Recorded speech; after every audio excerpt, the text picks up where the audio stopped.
Limit time children spend in front of a screen, including the television and computer, and ensure they have time for physical activities. Make an exercise timetable and stick to it. Our tip of the day as we continue to celebrate Child Month. I'm Carrie-Ann Smith, and we're happy you've joined us for this edition of Jamaica Magazine. Coming up on the pages, protecting our children from child labor, plus milk for the growth and development of strong bones and teeth. And later, Padmore Primary School students are changing their performance profile. These and much more coming in the half hour, so stay with us.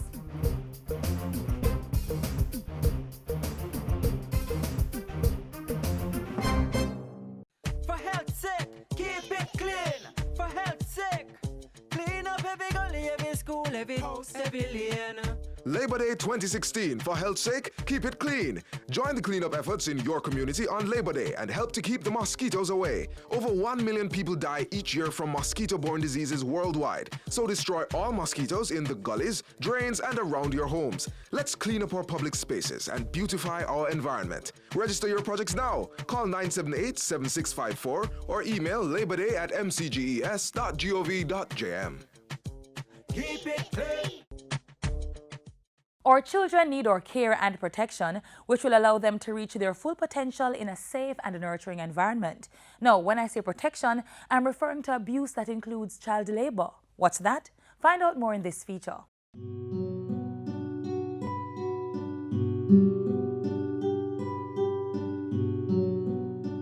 It's a crime with many faces, destroying the future of our children.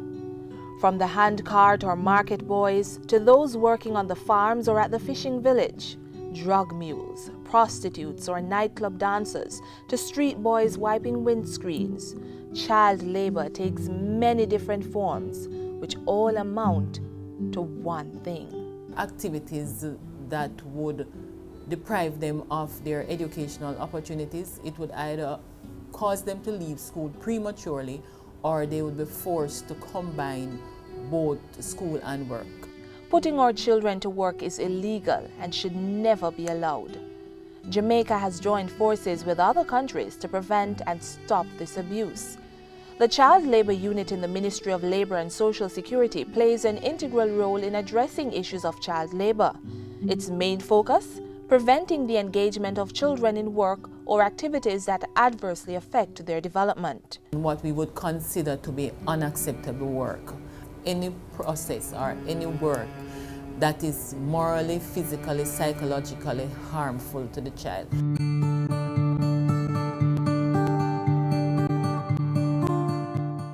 Jamaica is a signatory to the International Labour Organization conventions which deal with the worst forms of labor. Convention 138 provides for a minimum age for employment, and Convention 182 sets out the rights of the child, a document which led to Jamaica's Child Care and Protection Act.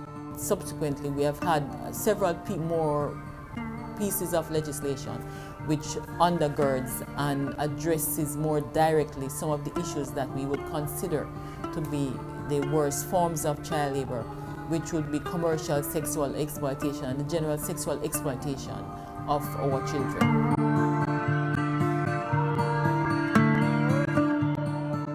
We have signed on to the optional protocols to the Convention on the Rights of the Child, and those spoke to pornographic involvement. Under Jamaican law, no child under the age of 13 is supposed to be employed. However, between the ages of 13 and 15, they can be engaged in light work under conditions which are clearly defined by the ministry. Still, not all work is bad for children. Child labor should never be confused with normal activities or chores that may enhance their well-being.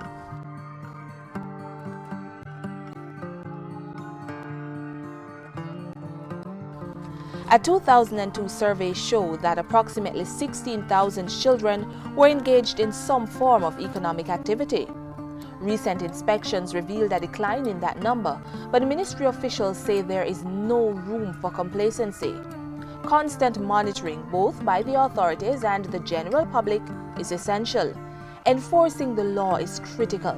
The penalty for putting a child to work is significant. Persons can find themselves either before a resident magistrate, and you can be fined 500,000, or it could be both, fine and imprisonment, or a fine of up to $500,000 or 6 months imprisonment.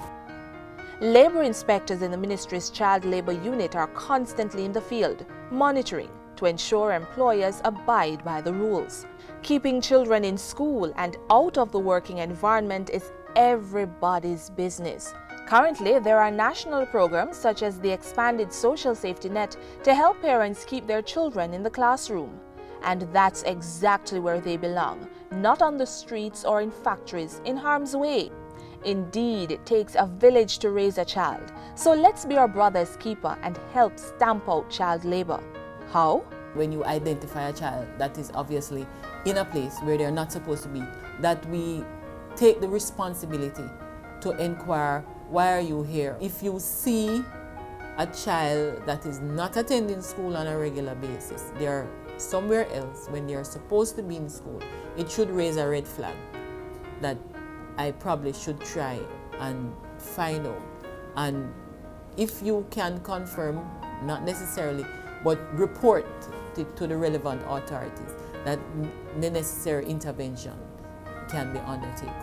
Children have a right to enjoy their childhood, a right to be protected from all forms of abuse. Let's protect them. Let's protect them.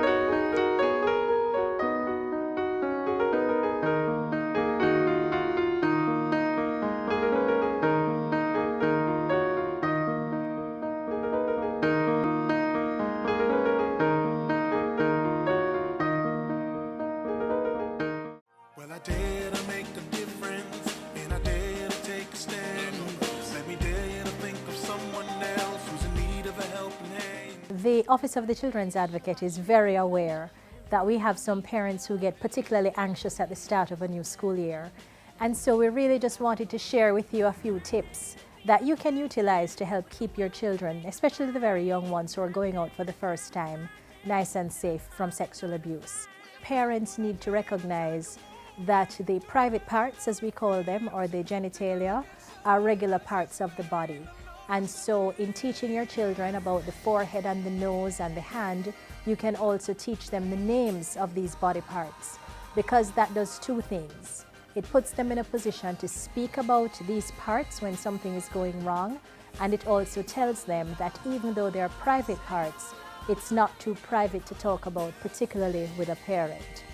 Children need to know that there should be no secrets between them and their parents or guardians. Oftentimes, when persons want to abuse children, they tend to encourage them to keep a little secret. You know, this is between me and you. But from very early, parents need to establish with their children that the lines of communication are open. Mommy and daddy, or auntie and uncle, or whoever is the responsible adult in that child's life, can actually have a discussion, age appropriate of course, about anything at all that may be troubling the child.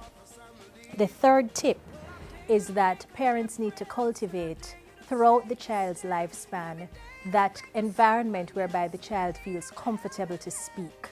Conversation should not be off limit, topics should not be taboo, and you really need to get to a stage whereby you have teachable moments, we call them. So we see a lot of things reported in the newspapers, sometimes on the nightly news, and we can use some of these instances of horrible things that are happening to other children to start little discussions with our own children to give them tips as to how they can avoid or prevent, perhaps completely, any such reality happening to them. For these tips, and of course any other information that deals with children, that is anyone under 18 years, please feel free to contact the Office of the Children's Advocate.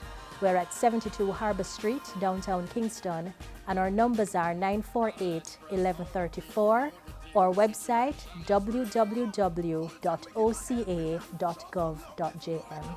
Well, I dare to make a difference, and I dare to take a stand. Let me dare you to think of someone else who's in need of a helping hand.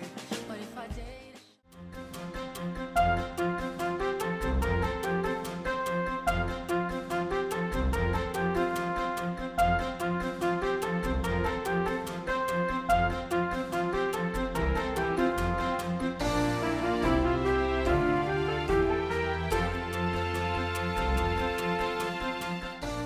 Nutrition from cow's milk is important for the growth and development of strong bones and teeth, good for growing boys and girls. Local producers of this prized commodity are teaming up to improve production. Take a look. Hazelnut brown, white, spotted, horns or not, they produce that nutritious substance which makes strong bones and teeth.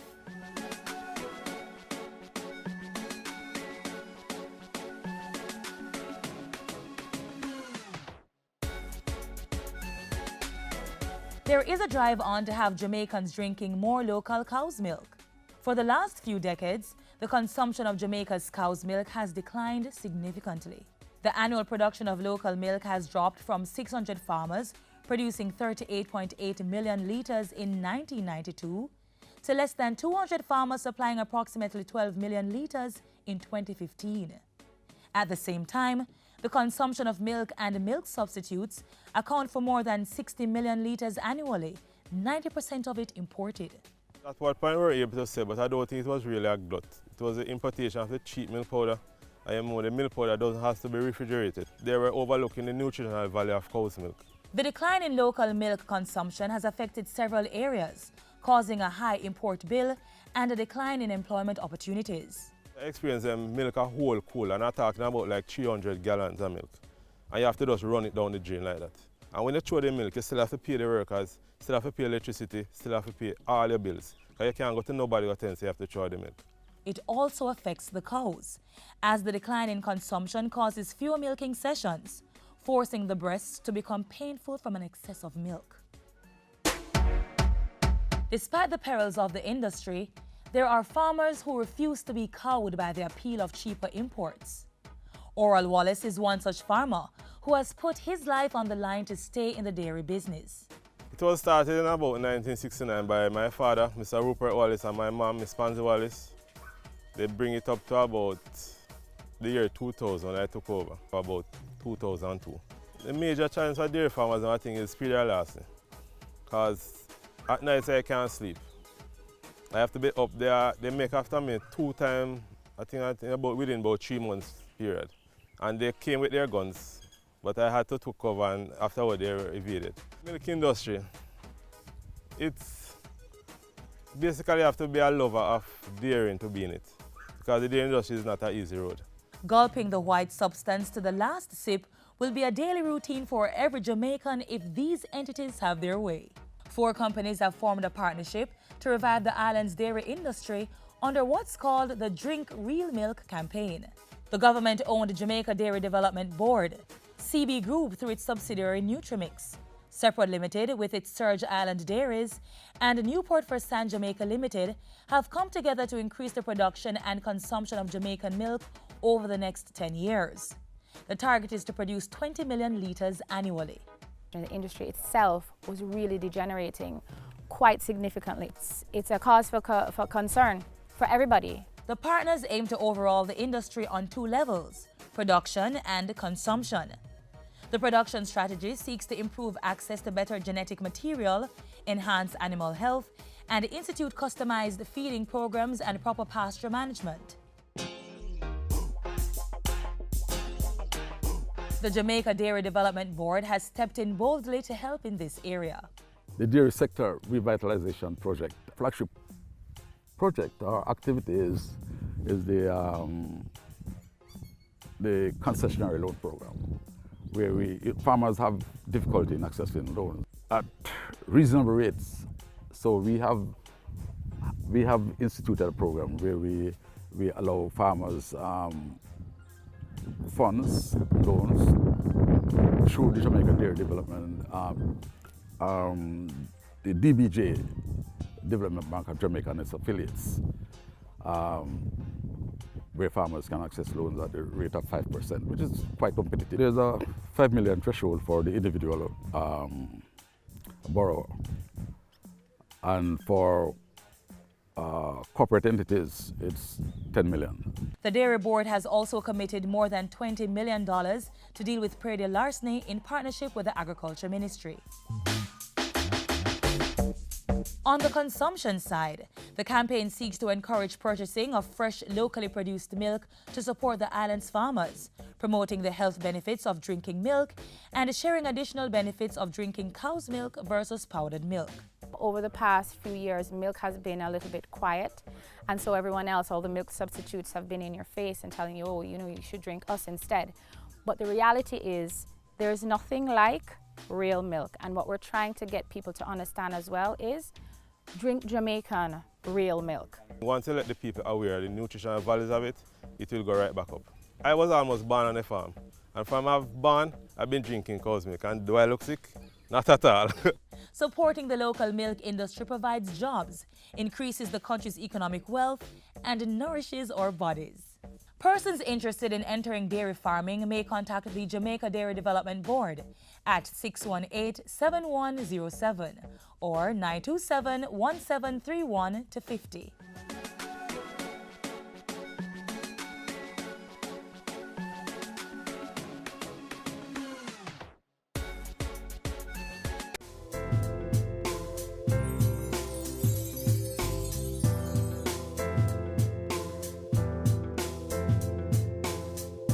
Preparing for CSEC exams? Visit ELJAM's virtual learning environment for free study notes, videos, and quizzes in 11 subjects. www.elearnjavle.org. There is the potential in every child to do well, and the Ministry of Education, Youth and Information has upped the ante at Padmore Primary for student success by allocating resources for the school's infrastructural development. Here's their transformational story. I am a promise, I am a possibility, I am a promise with a capital P.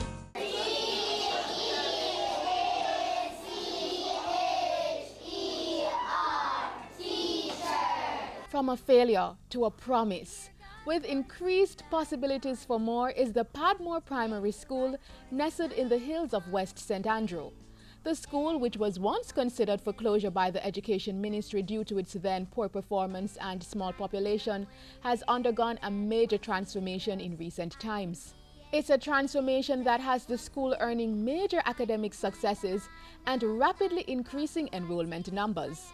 So Education Minister Senator Ruel Reid, along with a team of officials, recently visited the institution to meet with the school's leadership to address some of the major challenges the institution is facing, particularly in providing adequate space for the rising numbers and more. We can't solve all problems overnight, but we are committed to partnership. We want to dialogue, we want to discuss all the issues and how the Ministry of Education can support the work that is occurring here. The principal and the board is very well aware that there are a number of possibilities. Possibilities undeniably, especially when one considers the path they have trod to reach where they are today. We had to be improvising a lot at Padmore. We had to be doubling up at Padmore. The results are is because of the hard work of the staff. Some of them are here till 8 o'clock. Sometimes I'm here till 10 o'clock in the night. We work on Saturday, we work on Sunday. So our school is not 5 days a week. It's actually 7 days a week, especially when it has to go to exam, grade 3, grade 4, and grade 6. We take this personal. Impressed with all the school's administrators have achieved with very little, the Education Minister and his team have pledged to help keep them operational. We have committed to improve their bathroom facilities. They have asked for a computer room, which could also be used as a library. And so those are some of the initial things we want to look at. We want to see how we can assist in paving the schoolyard, do some upgrading for their fields. So we want to do in stages. So we do short term, medium, and a long term. Work on Padmore Primary's infrastructure is to start before the beginning of the new school year in September and will continue throughout. Meanwhile, funds have already been rolling in for this initiative.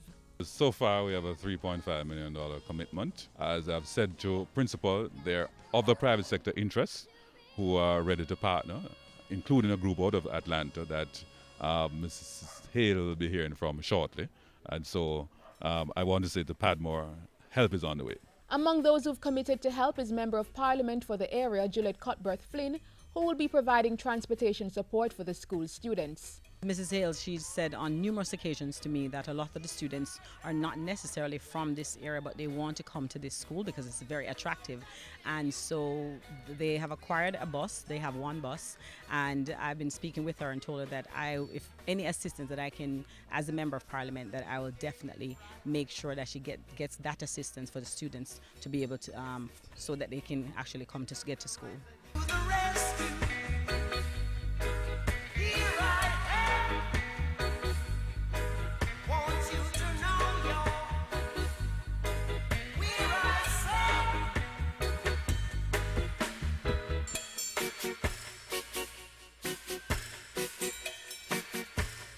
Gratefulness aptly describes Principal Hale's sentiments on the possibilities which now abound for Padmore's future. I've been seeking the attention for Padmore Primary because we are now one of the top schools in Jamaica. I'm so elated, and it is really historic, and I thank the Ministry of Education. Our children's achievement is a personal goal for us, right? The staff of Padmore, and the earmarked improvements that the minister spoke about. What it is a step in the right direction. Padmore is no longer a failing school. What did I say, students? Padmore is no longer a failing school. I am a promise. I am a possibility. I am a promise with a capital P. I am your child. I am your child. I am your child. I am your child. I am your child. I am your child. I am your child. I am your child. No child is just your child. No child is just my child. Every child is Jamaica's future. Every youth coming like Mama, we must do better. They are all our children. I am your child. Up next, the top stories making news this week.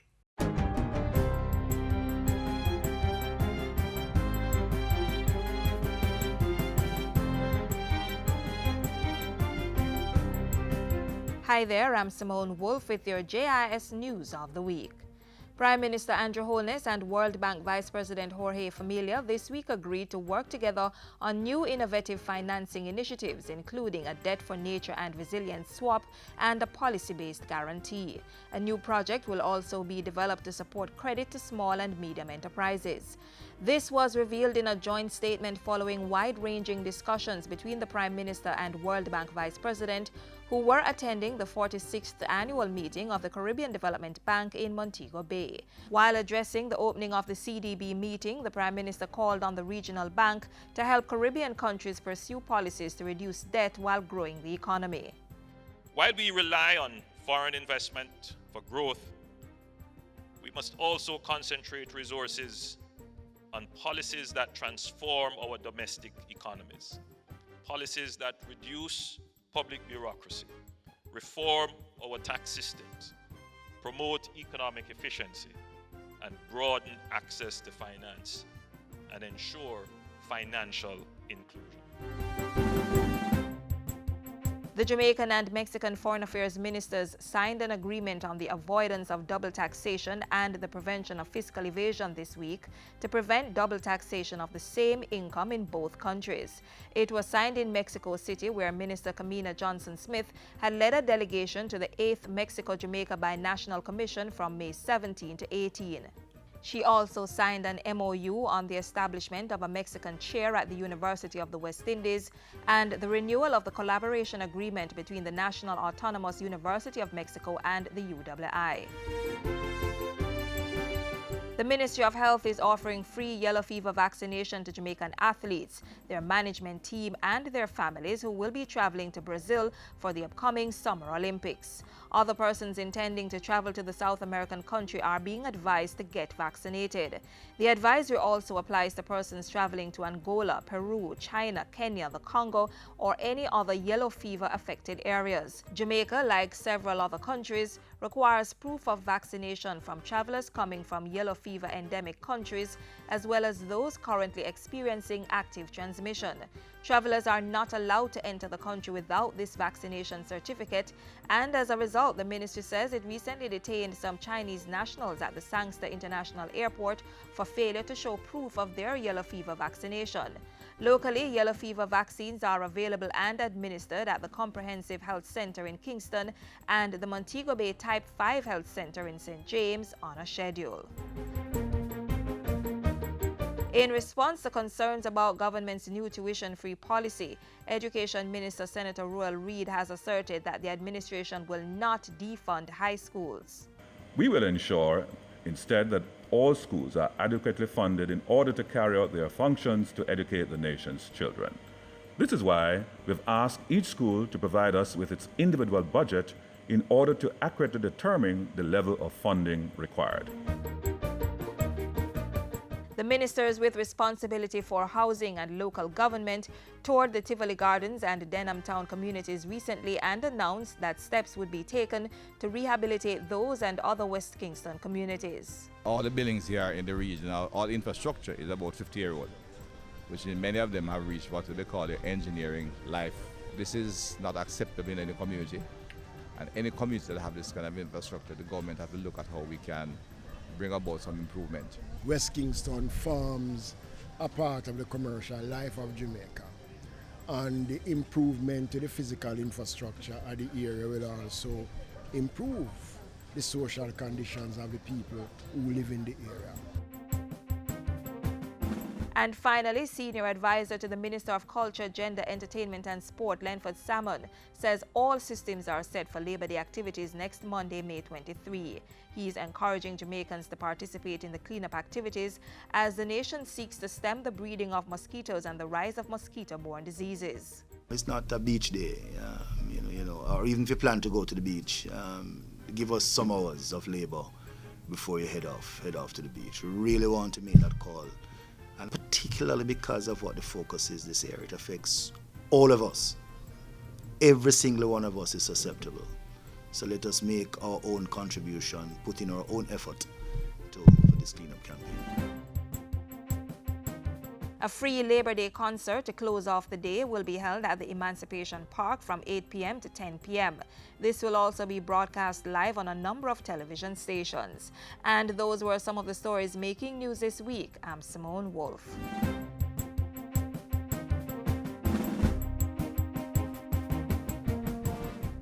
Householders, business people, school administrators, be on the alert.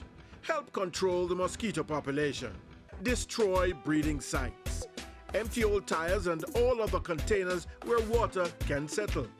Bore holes in old cans. Cover water drums and garbage cans.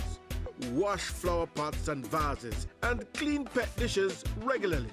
Protect yourself from mosquito bites. Cover your body as much as possible and use mosquito repellent containing DEET.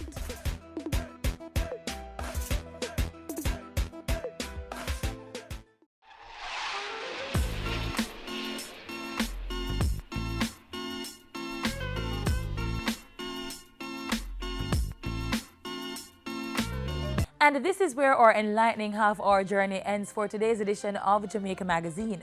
We value your feedback, so keep the link. Tell us what you thought of the show. Send an email to jamaicamagazine@jis.gov.jm or hit us up on Twitter @JISNews. Also, visit our website, jis.gov.jm, and our YouTube channel, Watch JIS, to get additional information. Until next time, I'm Carrie-Ann Smith, reminding you to take care of your health, eat well, exercise, get adequate rest, and make every day a productive one.